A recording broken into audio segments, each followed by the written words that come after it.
Estimados amigos, este es su programa Línea Política, donde Enrique Valderrama y yo, Ángel Delgado, vamos a llevar un análisis profundo de algunos aspectos más sustantivos y relevantes de la realidad nacional. Este es un programa que se transmite a través de Vez Cable y se retransmite por las redes sociales de la Coordinadora Republicana, el portal Abeja, el canal CRTV de YouTube y se repite a través de otras redes sociales sobre la materia. ¿Cómo estás, Enrique? Encantado de estar en este primer programa de Línea Política, en el cual trataremos de reflexionar respecto a puntos importantes de debate a nivel nacional para fijar justamente una posición que pueda tener influencia en alguno de nuestros ámbitos de acción para perfeccionar y evidentemente fortalecer la mirada democrática. Sin duda una, y uno de esos temas es sin duda lo acontecido en el mes de septiembre del año 2019. El cierre del Congreso sigue siendo un asunto de debate. Últimamente el Tribunal Constitucional se ha pronunciado y ha señalado que esos actos fueron contrarios a la Constitución política. Sin embargo, hay que reconocer que en su momento contaron con un amplio apoyo ciudadano y de una prensa que se prestó a darle forma a lo que muchos nosotros consideramos un golpe de Estado, un golpe contra un poder del Estado, contra el Parlamento Nacional. El cierre del Congreso por parte de Vizcarra es una especie de parteaguas, de línea divisoria entre quienes creían que a través de ese proceso se iba a llevar adelante el proceso democrático, se iba a depurar de taras corruptas, y quienes por otro lado, como nosotros, sosteníamos que eso era una ofensiva antidemocrática autoritaria que tenía como razón perpetuar un conjunto de taras que ya se habían manifestado en otros tiempos en la vida republicana. Era un poco más de lo mismo en nuevos tiempos. Por eso nos parece, Enrique, que es muy importante hacer un deslinde, un descarte de una posición que todavía sigue generando confusión en amplios sectores de la población, inclusive en la clase política y en sectores democráticos hay confusión al respecto. No se tiene claridad de lo que hizo Vizcarra, lo que significó y el proceso político que se llevó adelante. Bueno, el tema sin duda tiene múltiples aristas. Creo que es importante señalar un primer asunto en la mirada retrospectiva del día de hoy hacia casi 4 años atrás. Vamos a cumplir ya 4 años del golpe de Estado que dio Vizcarra. Y quiero señalar como primer punto que hay que dejar claro que el debate sobre el asunto democrático en el Perú realmente, en tiempos contemporáneos, recientes, empieza con Vizcarra. No empieza como muchos otros se sumaron recién en la lucha contra Castillo. Ojo, así es. El tema democrático se empezó a agravar de manera terrible con Vizcarra. Ese es un primer punto que creo que hay que dejar totalmente de zanjado, acuerdo con eso. Totalmente porque de acuerdo. algunos vizcarristas de ayer, a quien evidentemente no hemos negado sin duda la participación en contra de Castillo, que era un peligro autoritario, no hay que olvidar también que tuvieron un papel muy poco decoroso en los hechos ocurridos el 30 de septiembre del 2019. Y además agrego en esta primera pincelada que Vizcarra empieza a lesionar las instituciones democráticas y sus lógicas mucho antes del 30 de septiembre del 2019, que es otro tema que también hay que señalar. Sí, sin duda alguna. Porque cuando tú planteas frente al Parlamento una oposición a través de un mensaje a la nación en la cual dices no va a haber reelección parlamentaria, vamos a hacer una reforma política y pongo contra las cuerdas al Congreso, ya estás rompiendo el equilibrio de poderes. Y ahí empezó el problema. Y termina, lamentablemente, en una lógica de sucesos, de triste recordación, en particular el señor Salvador del Solar, para hablar de los actores concretos de ese tema, y termina pues en este cierre realmente terrible para la patria, ¿no? No, sí, pero tienes razón. Tú has afirmado dos cosas que yo quiero subrayar. Primero, que es imposible entender a Pedro Castillo y su gobierno sin el proceso político anterior, sin los mecanismos, las prédicas, la destrucción del proceso democrático y sus instituciones por el lado de Vizcarra. Vizcarra es el antecesor, es el progenitor de Pedro Castillo, y eso es una idea fundamental que no debemos olvidar. Y por otro lado, de reconocer que sí, desde que Vizcarra asume el poder, confundiendo a muchos, lamentablemente, a partir de la caída de su presidente Kuczynski, la vocación traidora de Vizcarra ya se manifestó en ese momento, trabajando con un serrucho, desde que era ministro de Estado, desde que fue embajador en Canadá, ya tenía la perspectiva de darle vuelta a Kuczynski, y algunos partidos democráticos cayeron un poco en esa trampa y le abrieron camino a una ofensiva donde Vizcarra era la punta del aire, pero detrás estaba esto que hemos llamado los caviares. Y los caviares entonces ensayaron un discurso de demolición de las instituciones, empezando por el Ministerio Público, intentando capturar el Poder Judicial, y crearon un complot llamado el de los cuellos blancos, que es algo que en algún momento discutiremos cuando la historia permita conocer mayores detalles, y eso generó circunstancias para que el gobierno vizcarrista tomara el Ministerio Público, derrocara al fiscal Chávarri, legítimo, elegido bajo las reglas establecidas, y pusieron a la señora fiscal de la Nación, Zoraida Ábalos, tú recuerdas, que era amiga íntima de Vizcarra, y entonces el Poder Judicial estuvo sometido, y ese proceso hizo que la justicia se politizara, y a través de estos fiscales se logró destruir a los partidos que adversaban a Vizcarra, se logró meter en la cárcel a los opositores políticos más importantes, y se provocó la muerte del dirigente del APRA, Alan García, como todos recordamos. Ese es fue el piso sobre el cual se construyó el asalto al Congreso de la República el 30 de septiembre del año 2019, el cual, como ya lo viene demostrando el Tribunal Constitucional, y como se verá en la acusación que ha planteado la congresista Patricia Chirinos, en una investigación constitucional, vamos a ver los entretelones de lo que fue un gran fraude, un golpe, una conspiración contra la democracia para capturar el poder y poner el gobierno en manos de intereses subalternos. Y creo que para dar auténtica línea política no hay que quedarnos únicamente en la enumeración de los falsos relatos, sino que hay que darle respuesta. Y hemos mencionado aquí dos de ellos. El primero es que Vizcarra planteaba que para mejorar la política en el Perú teníamos necesariamente que evitar la reelección de los congresistas. Sí.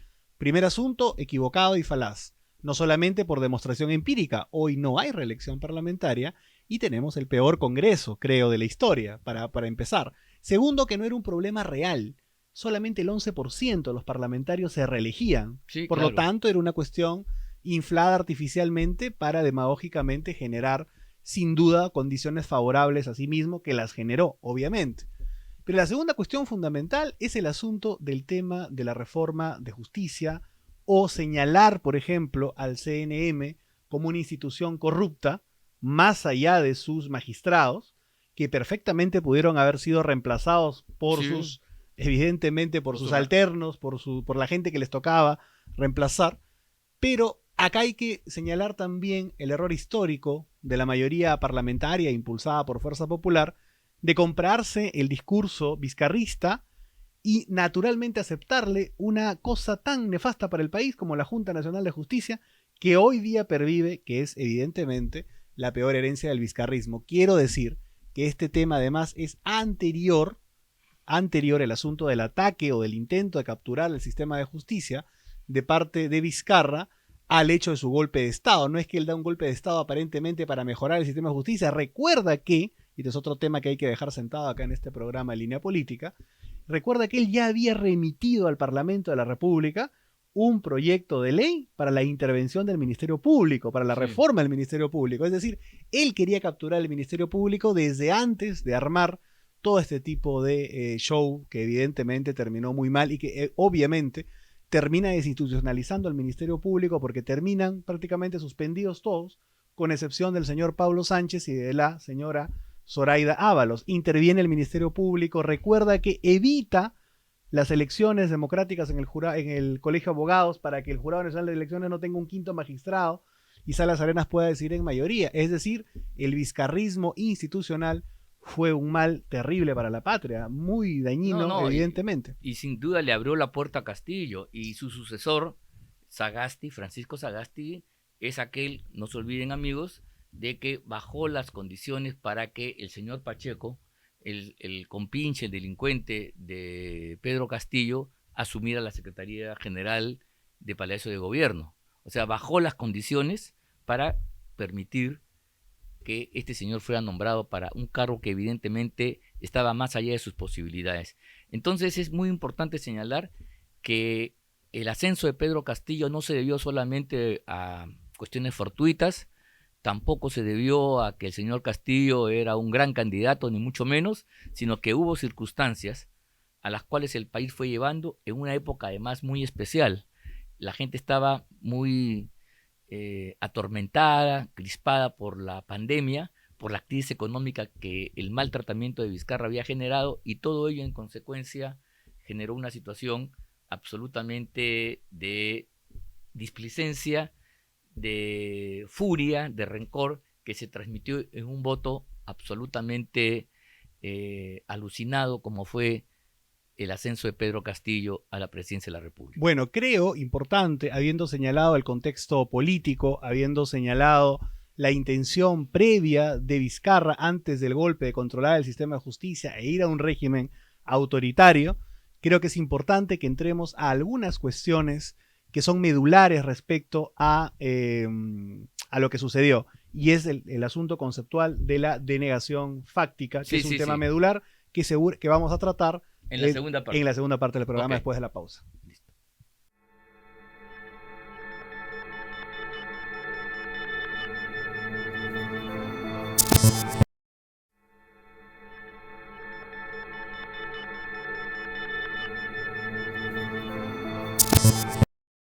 Estimados amigos, estamos de vuelta en su programa Línea Política, y como había anunciado antes de la pausa, tenemos que entrar al tema medular de el asunto que hoy día nos convoca, que es el cierre inconstitucional del Congreso de la República el 30 de septiembre del 2019, evidentemente estando acompañado de Ángel Delgado con amplísima experiencia en el asunto jurídico. ¿Podrías detallarnos y explicarnos, Ángel, por qué este asunto de la denegación fáctica sostenido por Landa, por Cairo, profesores además universitarios, se cae por su propio peso? Sí, porque mira, hay cosas que hoy día están mucho más claras, ya lo ha dicho felizmente una nueva sentencia del nuevo Tribunal Constitucional que aclara las cosas, pero que algunos lo dijimos en solitario, en medio de un avasallamiento, de una manipulación grosera de la opinión pública, donde prácticamente ya no había un debate serio y todo eran consignas, directivas y orientaciones, muchas de ellas totalmente falsas, contrarias a la verdad de los hechos. Mira, el proceso de cierre del Congreso fue absolutamente inconstitucional, y calificarlo de golpe es legítimo, es válido. ¿Por qué? Porque en primer lugar, la controversia para cerrar el Congreso se basaba en una competencia, mira tú, que no era del Poder Ejecutivo. La elección de los miembros del TC es una atribución exclusiva y excluyente del Congreso. El Congreso sabe a quién elige, a quién no elige.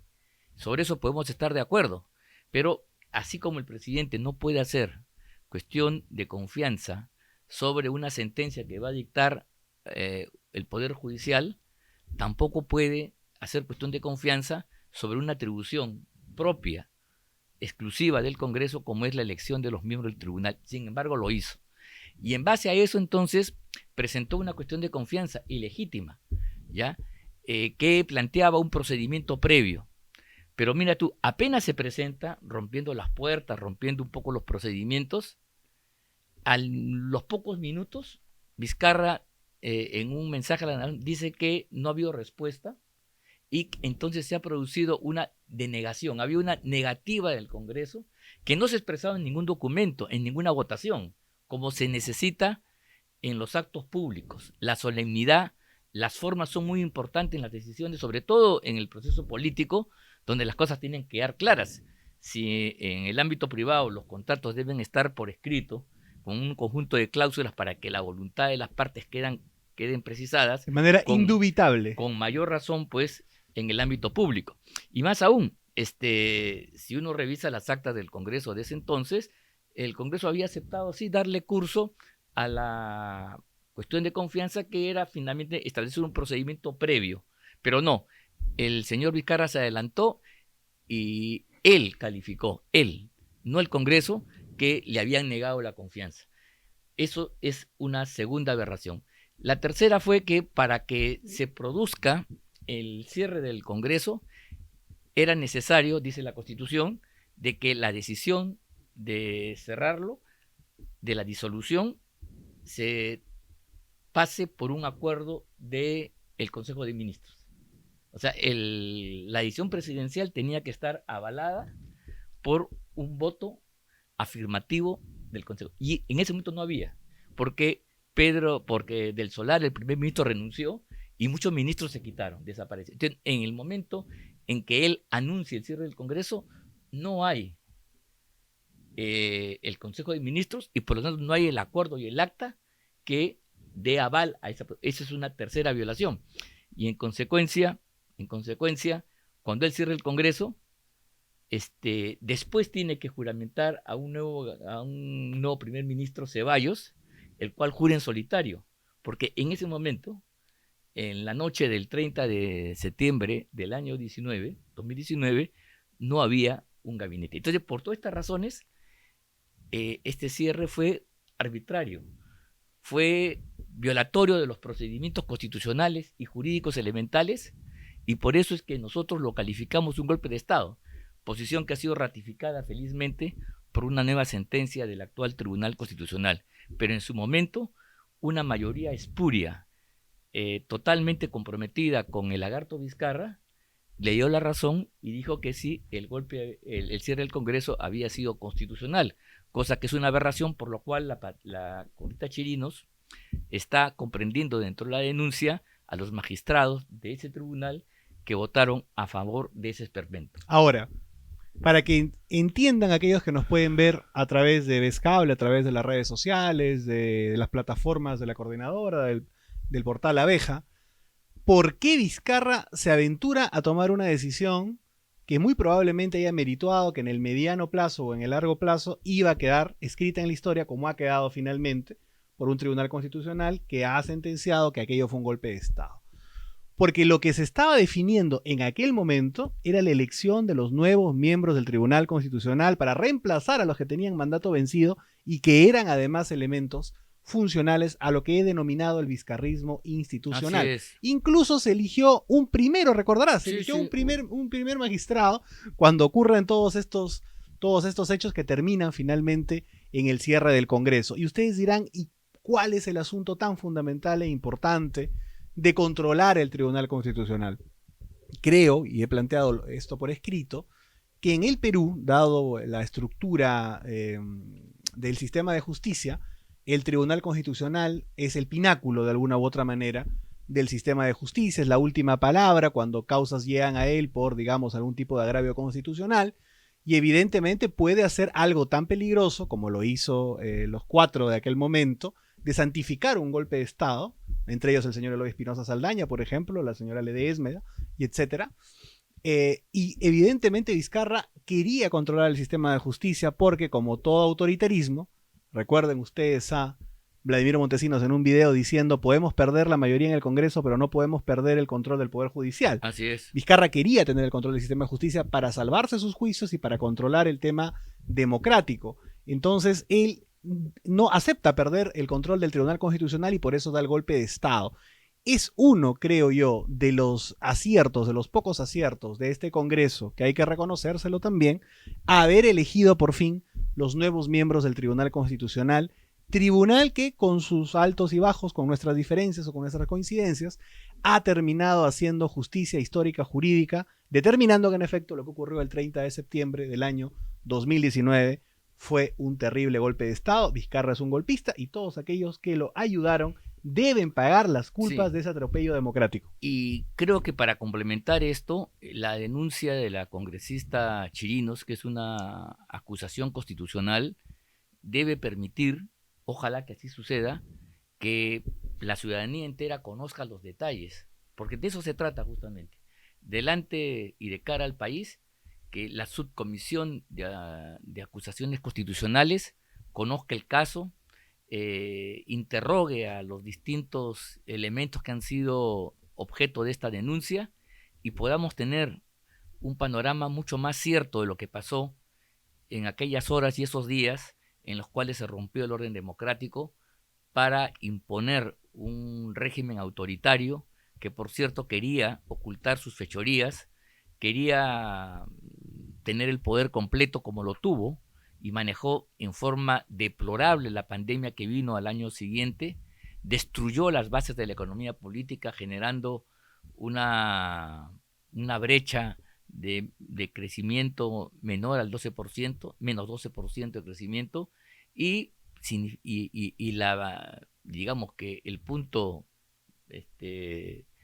más deleterio de este desarrollo político fue el ascenso de Pedro Castillo, porque sobre la destrucción de las bases democráticas, el denostar contra las fuerzas políticas democráticas, finalmente pues se dejó el campo abierto para que los sectores radicales que venían por fuera tuvieran una ventana para poder ingresar a la escena política nacional y asirse con el triunfo, con un jurado de elecciones un poco sospechoso, pero en fin, consiguieron una mayoría y ya la historia de Castillo es una historia que volveremos en otra oportunidad, pero otra vez recordarles a todos ustedes que el castillismo no hubiera podido ascender, llegar al poder, si es que no se hubieran producido estos hechos que tienen en el golpe del 30 de septiembre del año 2019 un hito fundamental. Yo quiero señalar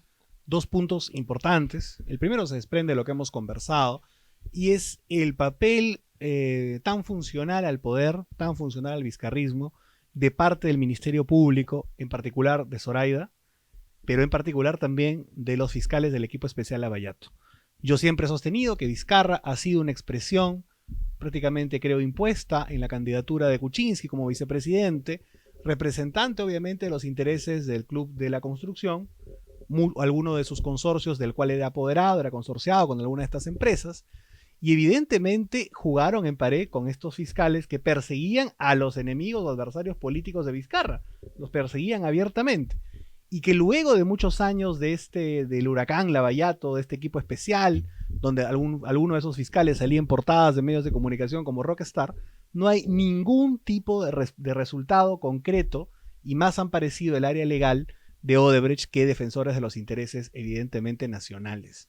Y además quiero señalar también aquí, que incluso esto lo comentábamos en un grupo amplio, que la oposición a Castillo, con todo lo que le estoy diciendo, miren el peso, señores, de esto, la oposición a Castillo fue más sencilla que la oposición a Vizcarra. Sí, claro. Porque Vizcarra tenía parte del empresariado, gran parte de los medios de comunicación, y evidentemente tenía el Tribunal Constitucional en ese momento. Tribunal Constitucional, tenía absolutamente todo. Tenía la Fiscalía. Lo que había aquí fue definitivamente un proyecto autoritario y corrupto que trató de quedarse en el poder apelando a un golpe de Estado, y eso es importante que quede claro en la memoria histórica.